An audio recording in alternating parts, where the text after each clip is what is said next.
नमस्कार प्यारे विद्यार्थियों, सरस्वती ग्रुप ऑफ एजुकेशन के यूट्यूब चैनल पर आपका हार्दिक स्वागत है।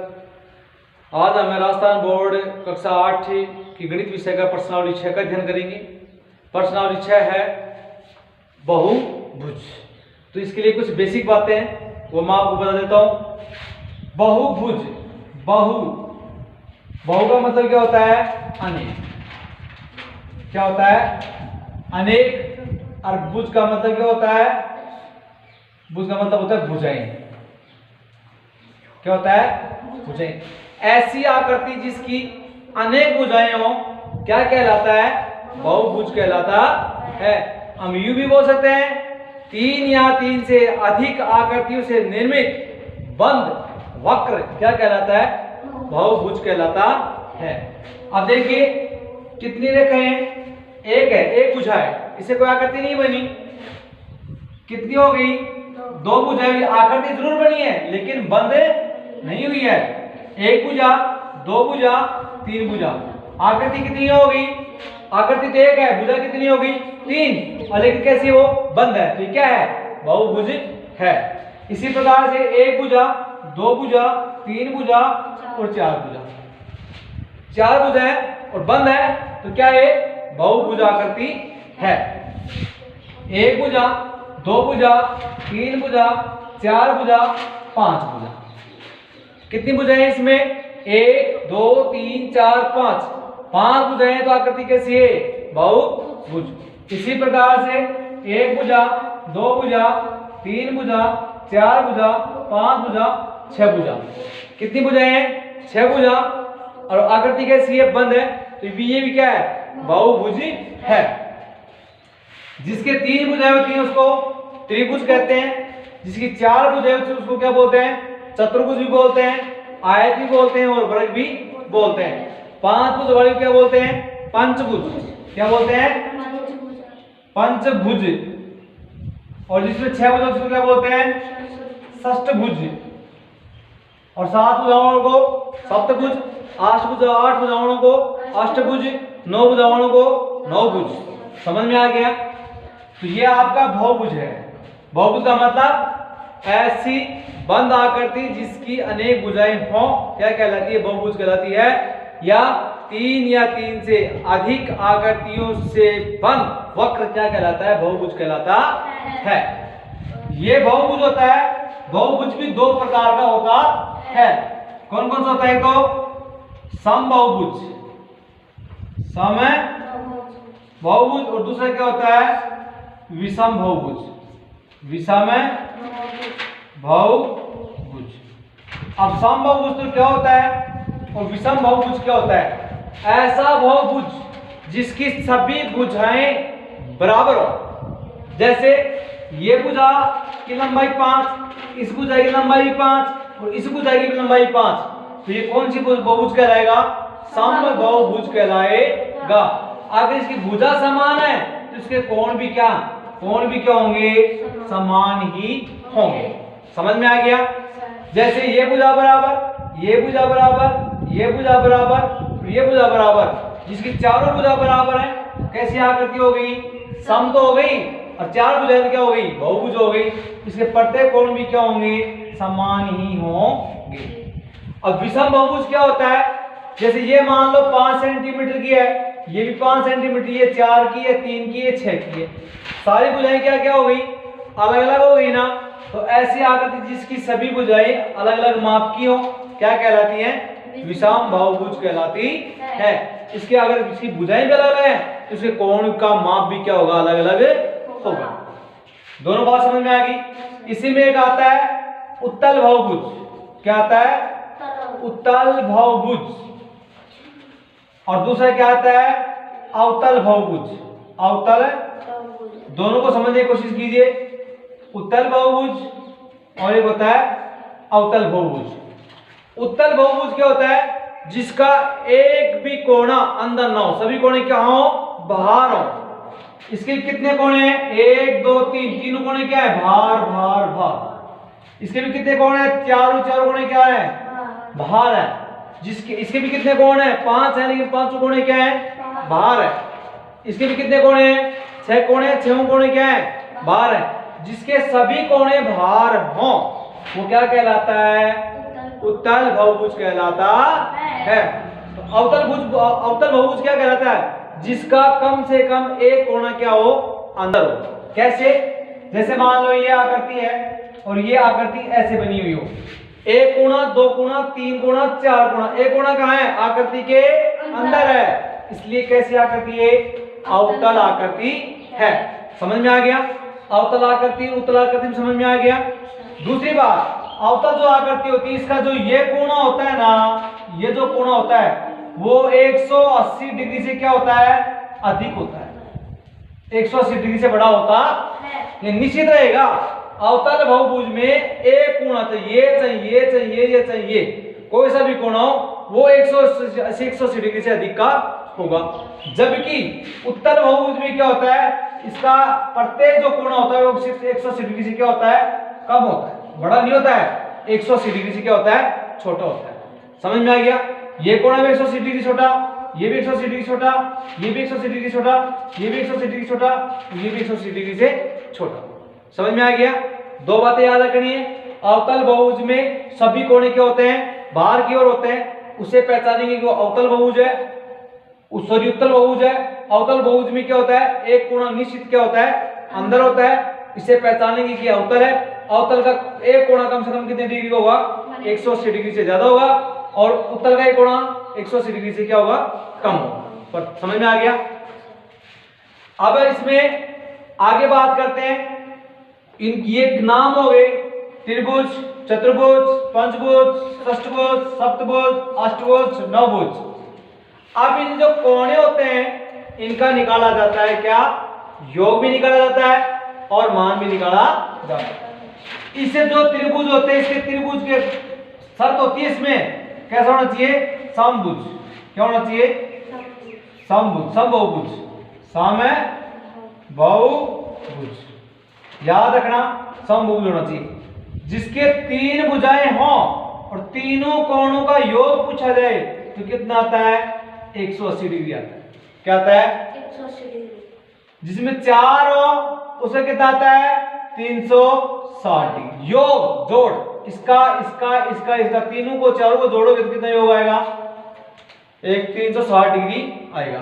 अगर इस पांचों कोणों को जोड़ोगे तो पांचों कोणों का जोड़ कितना आएगा? 540 डिग्री आएगा।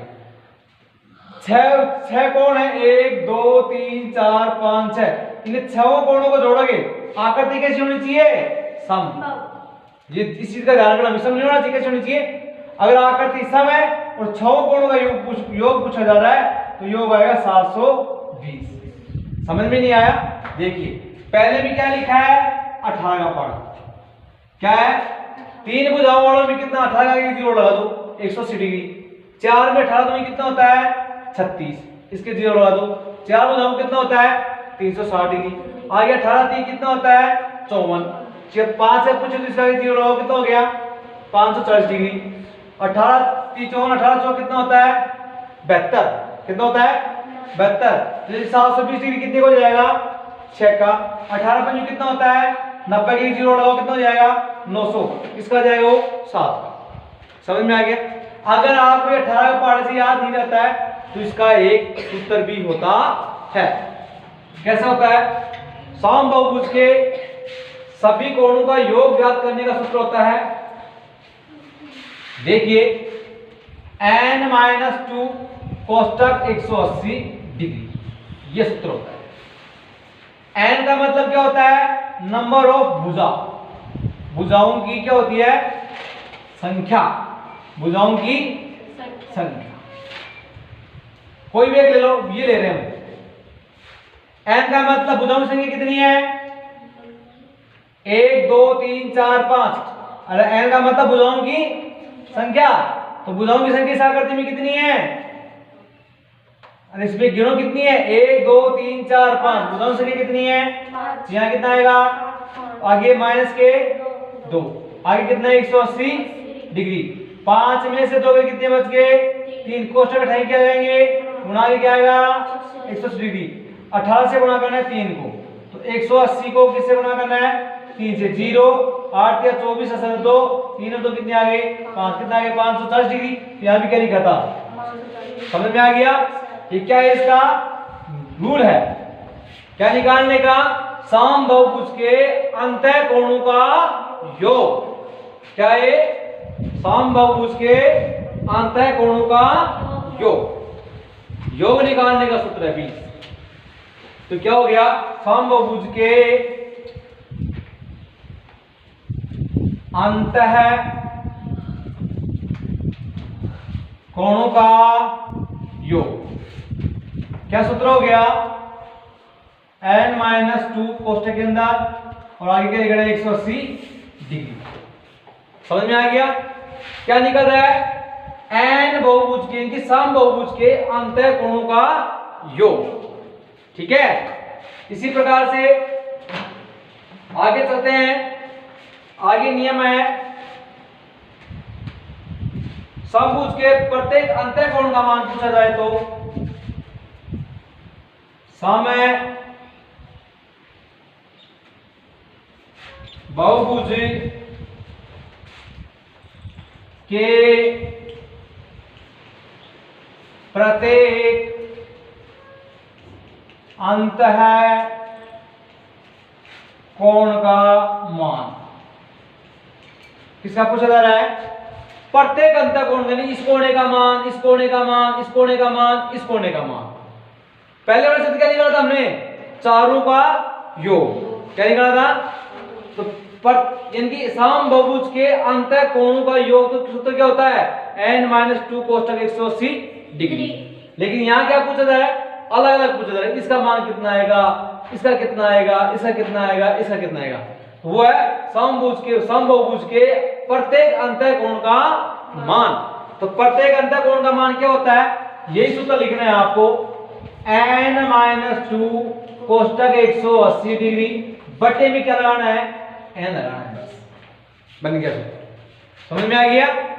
फॉर एग्जांपल के तौर पे, जैसे मान लो आपको इस कोण का मान निकालना है, ठीक है, इस कोण का मान, इस कोण को मान लेते हैं हम, यहां x मान लेते हैं। आपको इस कोण का मान निकालना है, कैसे निकालेंगे, क्या लिखा है मैंने,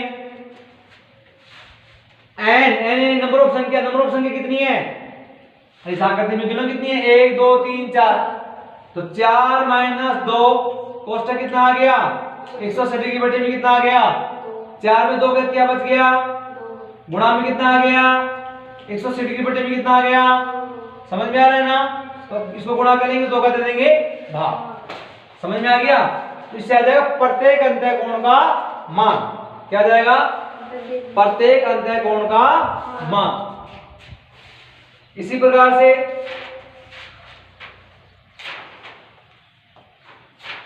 अब ये कोण बना है, अब ये देखो यह आकृति त्रिभुज, तो इसको आगे बढ़ाएंगे, तो ये कोण, ये जो कोण बने तो क्या है अंदर है, तो ये क्या है बाहर, इसको बोलते हैं बहिष्कोण। क्या बोलते हैं, इसका बहिष्कोण कहां बढ़ेगा, यहां, ये अंदर ये बाहर, बहिष्कोण हो गया। ये कोण कहां है अंदर, तो ये कोण क्या बन जाएगा बहिष्कोण। समझ में आ गया। तो प्रत्येक बहिष्कोण का मान पूछा जा रहा है, समबाहुभुज में वो भी ध्यान रखना है। तो लिखेंगे समबाहुभुज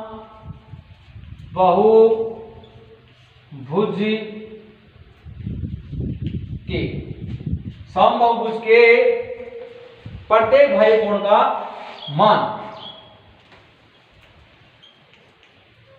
प्रत्येक बाह्य कोण का मान, प्रत्येक बाह्य कोण का मान क्या होगा 360 डिग्री बटे में n। क्या हो गया 360 डिग्री बटे में n। यानी कि अगर आपको समबाहुभुज के प्रत्येक बाह्य कोण का मान बताना है तो 360 डिग्री में किसका भाग देना है, आपको n का भाग देना है। और चाहे वो आकृति कितनी भी बड़ी हो, कितनी भी भुजाओं वाली हो, अगर इनके प्रत्येक बाह्य कोणों को जोड़ेंगे तो उसका जोड़ हमेशा कितना आता है 360 डिग्री ही आता है। इसके प्रत्येक, इसके बाह्य कोण का योग कितना आएगा 360 डिग्री। 3 भुजाएं तो भी 360 डिग्री, और 4 भुजाओं का भी जोड़ेंगे तो भी कितना आएगा 360 डिग्री, और 5 भुजाओं को जोड़ेंगे तो भी कितना आएगा, और 10 भुजाओं वाला जोड़ेंगे तो भी कितना आएगा 360 डिग्री। यानी कि जो समबाहुभुज होता है उसके जो बाह्य कोण होते हैं, उनके बाह्य कोण को अगर जोड़ेंगे ना तो उनका जोड़ हमेशा कितना आता है 360 डिग्री ये आता है। चाहे वो पंचभुज हो, चाहे वो षटभुज हो, चाहे वो 12 भुजा वाला हो, चाहे वो 20 भुजा वाला हो, दुनिया में कितनी भी भुजाओं वाला हो उन सबका योग कितना आता है 360 डिग्री ही आता है। लेकिन उसमें से अगर एक का मान पूछा जाता है तो 360 में दे देंगे भुजाओं की संख्या का भाग। समझ में आ गया?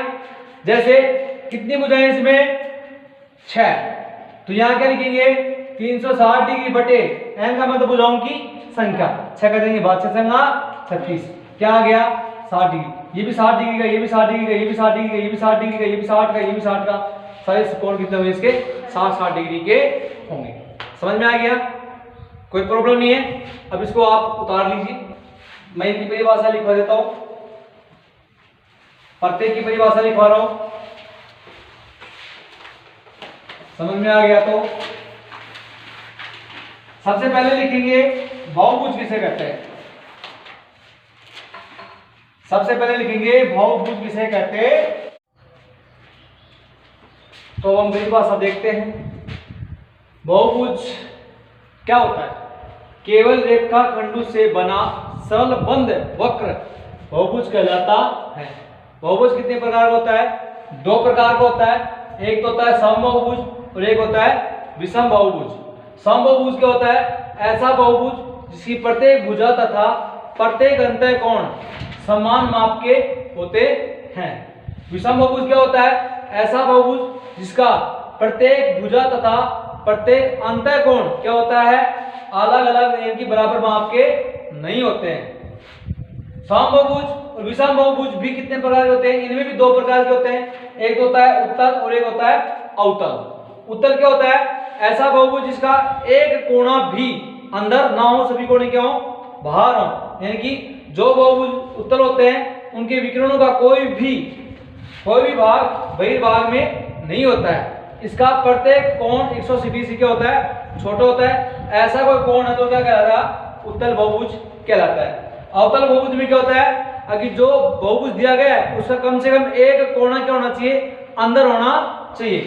तो यहाँ क्या होता है? जो बहुभुज अवतल होते हैं उनके विकिरणों का कोई भाग बहिर्भाग में होता है। इसका कम से कम एक कोण 180 डिग्री से क्या होता है? बड़ा होता है। इसी प्रकार से अगली परिभाषा देखते हैं। अगली परिभाषा है चतुर्भुज किसे कहते हैं। 4 रेखाखंडों से बना सरल बंद वक्र क्या कहलाता है? चतुर्भुज कहलाता है। चतुर्भुज में कितनी भुजाएं होती हैं? 4 भुजाएं होती हैं। एक ऐसा चतुर्भुज जिसकी दो सम्मुख भुजाएं समानांतर हो परंतु समान नहीं हो। ये चीज मैं समझा देता हूं कि ऐसा क्यों दिया गया। चतुर्भुज होते हैं, चतुर्भुज के प्रकार है। चतुर्भुज को कैसे पहचानेंगे? चतुर्भुज समलंब चतुर्भुज है या सम चतुर्भुज है। लिखा क्या है? एक ऐसा चतुर्भुज जिसकी 2 सम्मुख भुजाएं, एक भुजा ये है, इसके सामने मुख्य सामने एक भुजा ये है। मतलब इस भुजा की लंबाई और इस भुजा की लंबाई दोनों समान नहीं है और इससे जो चतुर्भुज बनेगा, मान लो ये चतुर्भुज बन गया, मतलब ये भुजा 5 मीटर की, ये भुजा 7 मीटर की है। इस भुजा के सामने वाली भुजा कौन है? ये है। दोनों समान माप की नहीं है। इस भुजा की लंबाई 3 सेंटीमीटर, इस भुजा की लंबाई 4 सेंटीमीटर है। इस भुजा के सामने भुजा की लंबाई भी क्या समान नहीं है। ऐसा चतुर्भुज बनता है, इसको कहा जाता है समलंब। क्या कहा जाता है? समलंब चतुर्भुज। समझ में आ गया? अगली परिभाषा देखिए। एक ऐसा चतुर्भुज जिसकी सम्मुख भुजाएं समानांतर हो, समांतर चतुर्भुज कहलाता है। जैसे एक भुजा ये है, इसके सामने वाली भुजा भी यही है। ये अगर 5 सेंटीमीटर तो ये भी 5 सेंटीमीटर, इसके सामने एक भुजा ये है और ये 4 सेंटीमीटर, इसके सामने वाली भी कितनी सेंटीमीटर? 4 सेंटीमीटर। यानी कि जिसकी सम्मुख भुजाएं समानांतर हो वो क्या कहलाता है? समचतुर्भुज। क्या कहलाता है? समचतुर्भुज। क्या कहलाता है?